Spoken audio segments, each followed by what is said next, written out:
Assalamu alaikum wa rahmatullahi wa barakatuh. Dear brothers and sisters, dear friends, today I'm going to share with you one hadith of Rasulullah sallallahu alaihi wasallam. The Prophet sallallahu alaihi wasallam has said, if a son of Adam were to own a valley full of gold, he would desire to have two, and nothing can fill his mouth except the earth of the grave. And Allah turns with mercy to him who turns to him in repentance. There are two things Rasulullah sallallahu alaihi wasallam mentioned in this hadith. The first one, that we are competing in the worldly affair basically, and the human will do this, and the human can keep doing this, can keep competing in this worldly affair. If he is having one, he will be looking for the next one. If he has two, he will go for the next one. This is what is happening, and we see the people around, they are just, competing in this worldly affair. They're going behind the world. They're chasing the world, basically. And this is not good for us, basically, especially being a moment, that is not good for us. Moment doesn't do this. Moment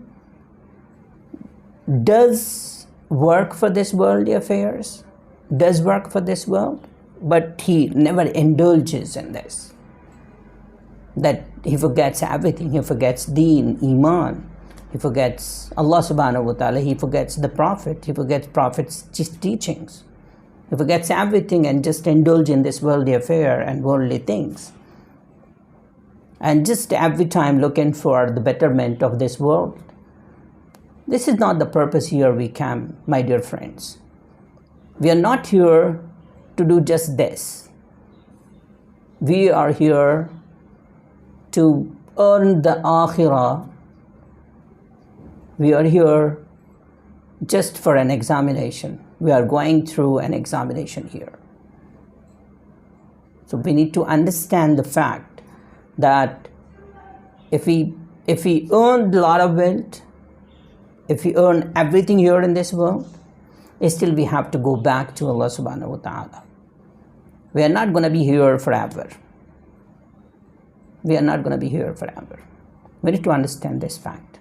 Nobody denies this fact. Nobody denies this fact, that the death is not going to come to him, or death is not going to come to her. As death is so uncertain that it can come anytime, at any moment, anywhere. Right? We understand this, and we know for the fact that that happens, and we see from our naked eyes, we see off and on, here and there. We see somebody comes out, just met with an accident, and then he goes off and he dies, he passes away. Somebody just falls and he passes away. Somebody just on the bed and he passes away. Slept at night nicely, but morning he is not able to get up. Got off, passes away. This is what happens with us. This is what happens with the humanity, with the insan. So we should not forget this fact that we have to go back to Allah subhanahu wa ta'ala. We can work for this world. We can earn this dunya, but not at the cost of forgetting Allah subhanahu wa ta'ala, forgetting the deen, forgetting the iman. And I leave everything behind and just indulge in this world. No, this is not for us. This is just a kind of a platform for us. We are just in a journey. We're going, we're traveling, and our destination is not here. Our destination is akhirah, my dear friends. And وَلَلْآخِرَةُ خَيْرٌ وَأَبْقَى. And the akhirah is always better.